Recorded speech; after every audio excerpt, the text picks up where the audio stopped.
Bismillahirrahmanirrahim. Assalamualaikum warahmatullahi wabarakatuh. Selamat datang di channel pembelajaran PFZ. Kali ini kita berjumpa lagi pada kelanjutan untuk pembahasan materi IPS untuk kelas 8 SMP.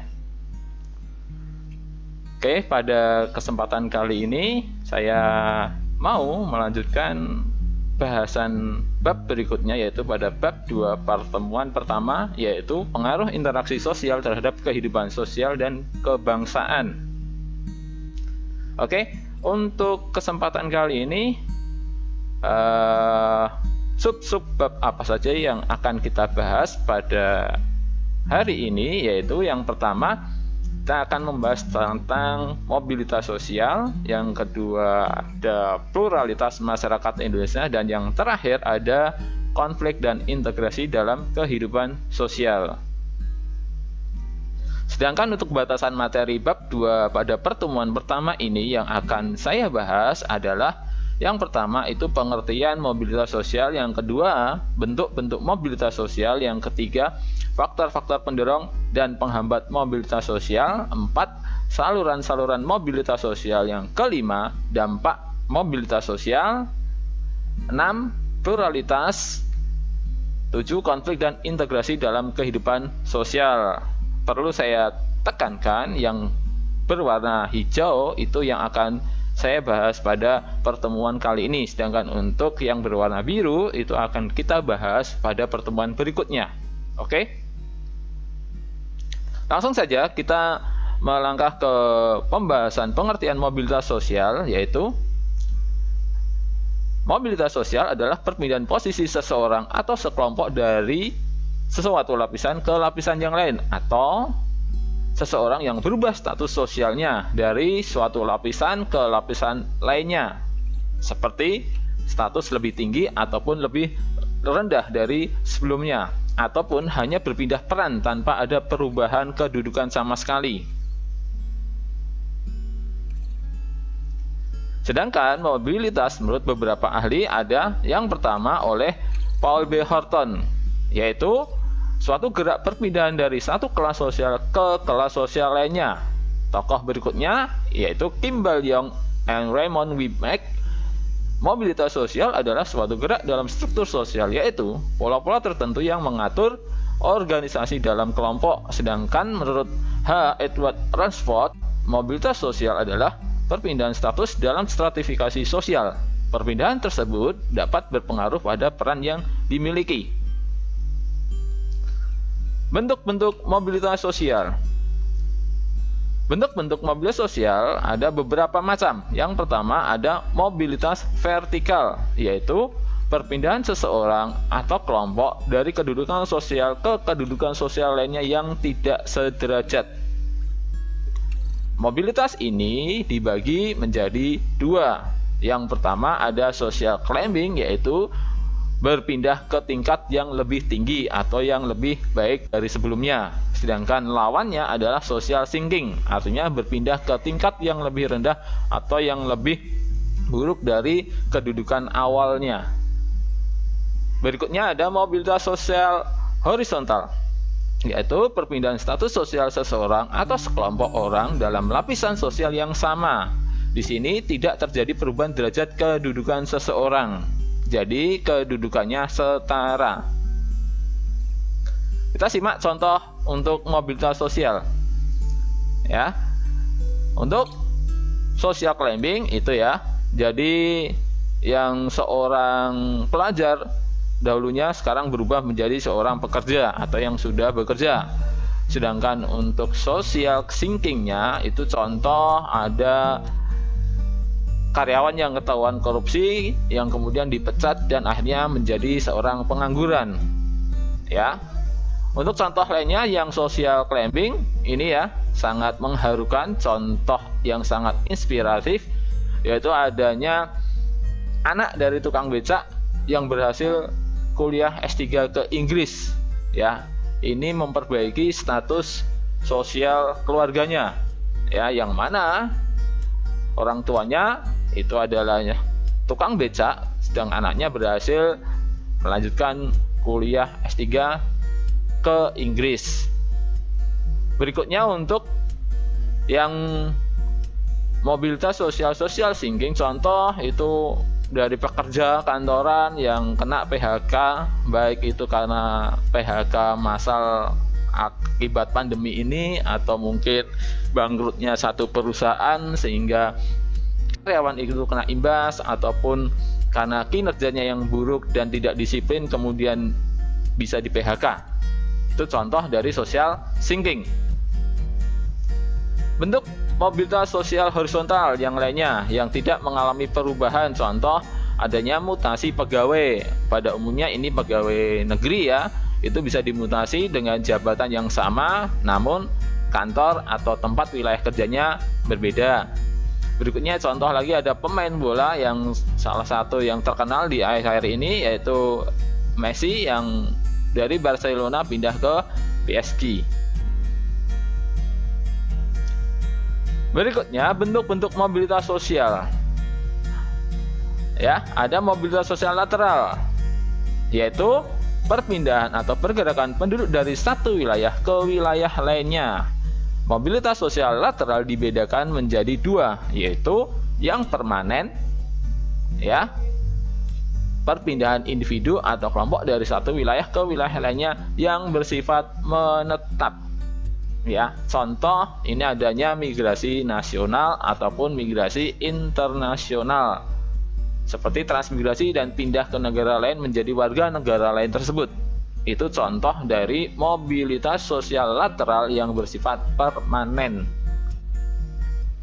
Berikutnya, mobilitas sosial lateral yang tidak permanen yaitu perpindahan individu atau kelompok dari wilayah satu ke wilayah lain yang bersifat tidak menetap, artinya hanya sementara. Contohnya ada forensen, orang yang tinggal di desa tetapi bekerja di kota sehingga setiap hari pergi dari desa menuju ke kota, atau di sini disebut juga sebagai pengelaju. Bisa juga ada orang Solo yang bekerja di Jogja yang tiap hari menggunakan jasa KRL untuk pulang pergi ke tempat pekerjaan. Itu juga contoh salah satu forensen. Yang contoh berikutnya ada weekend, yaitu perginya penduduk untuk mencari tempat istirahat pada akhir minggu, biasanya tujuannya untuk refreshing. Berikutnya ada evakuasi, yaitu perpindahan penduduk karena adanya gangguan bencana alam atau keamanan, ya, yang mengganggu ketentraman pada satu wilayah tersebut. Dan untuk meminimalkan jumlah korban, maka perlu diadakan evakuasi. Hal ini juga bersifat sementara. Oke, kita lanjut.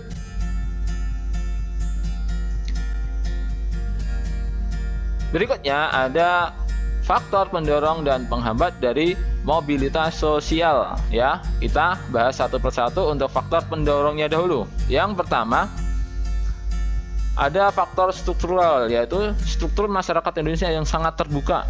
Di sini sangat memudahkan untuk mengalami mobilitas sosial. Yang kedua, individu itu sendiri, yang artinya setiap individu memiliki perbedaan dalam hal sikap, pengetahuan, dan keterampilan. Otomatis akan memudahkan individu tersebut untuk melakukan mobilitas sosial vertikal jika individu itu mempunyai kualitas yang baik. Berikutnya ada faktor sosial, yang saat dilahirkan tidak ada satu manusia pun yang dapat memilih statusnya, status kaya atau miskin. Tapi setiap individu tersebut mampu untuk mengubah status sosialnya itu sendiri. Yang keempat, faktor ekonomi. Keadaan ekonomi yang baik sangat memudahkan individu atau kelompok untuk melakukan mobilitas sosial yang lebih baik. Yang kelima, ada politik. Ya, perpolitikan Indonesia memiliki stabilitas politik yang baik sehingga sangat mendukung mobilitas sosial individu ataupun kelompok. Yang terakhir, adanya kemudahan akses pendidikan. Oke, kita bandingkan pada zaman penjajahan untuk pendidikan sangat terbatas dan sangat dibatasi. Namun sekarang untuk akses pendidikan sangat mudah dan sangat terbuka untuk siapapun. Oke, itu adalah faktor pendorong dari mobilitas sosial. Next, kita pindah ke faktor penghambat mobilitas sosial. Ada beberapa ya. Kita lihat yang pertama adanya perbedaan ras dan agama. ya, faktor SARA ini ya masih dominan dalam menghambat mobilitas sosial seseorang ataupun individu. Yang kedua, adanya diskriminasi kelas status sosial. Membedakan antara yang kaya dan yang miskin itu juga bisa menghambat mobilitas seseorang. Yang ketiga, adanya pengaruh sosialisasi yang kuat di sekitar lingkungannya. Yang keempat, kemiskinan. Tidak bisa dipungkiri bahwasanya ya, kemiskinan itu secara tidak langsung menghambat mobilitas sosial seseorang ataupun individu. Yang kelima, perbedaan jenis kelamin, yaitu ketidakadanya kesetaraan gender dalam satu pekerjaan atau jabatan. Itu juga akan menghambat mobilitas sosial. Yang keenam, adanya perbedaan kepentingan. Ya, baik itu kepentingan yang terselubung atau yang terbuka. Itu bisa menghambat mobilitas seseorang ataupun kelompok. Oke, kita pindah ke pembahasan berikutnya. Saluran mobilitas, ya. Yang dinamakan saluran mobilitas adalah tempat atau wadah ya untuk atau yang dibutuhkan seseorang untuk melakukan mobilitas sosial. Otomatis ini mobilitas sosial vertikal ya, yang vertikal social climbing. Contoh salurannya yaitu adanya organisasi politik, adanya perkawinan, adanya lembaga keagamaan, berikutnya ada organisasi ekonomi, terus pendidikan, angkatan bersenjata, dan yang terakhir organisasi profesi. Saluran-saluran tersebutlah itu yang mampu ya digunakan seseorang ataupun kelompok untuk melakukan mobilitas sosial.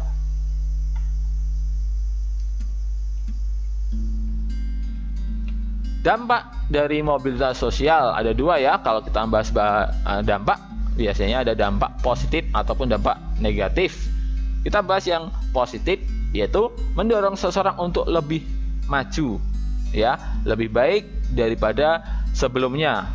Yang kedua, mempercepat tingkat perubahan sosial masyarakat ke arah yang lebih baik. Yang ketiga, meningkatkan integrasi sosial. Sedangkan untuk dampak negatifnya yaitu ya, timbulnya konflik sosial baik itu antar individu ataupun antar kelompok jika proses mobilitas sosialnya tidak sehat. Berikutnya, berkurangnya solidaritas kelompok.